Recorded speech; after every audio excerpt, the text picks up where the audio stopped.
C. Joseph Vijay எனும் நான்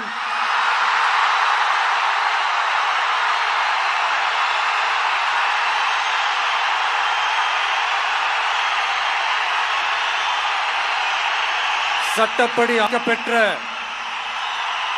இந்திய அரசியல் அமைப்பின்பால் உண்மையான நம்பிக்கையும் மாறா பற்றும் கொண்டிருப்பேன் என்றும்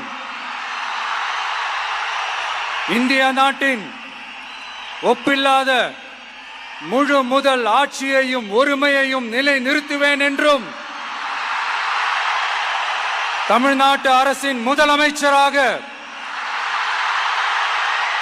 உண்மையாகவும் உளச்சான்றின்படியும்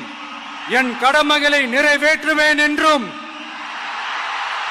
அரசியல் அமைப்பிற்கும் சட்டத்திற்கும் இணங்க அச்சமும் ஒருதலை சார்பும் இன்றி விருப்பு வெறுப்பு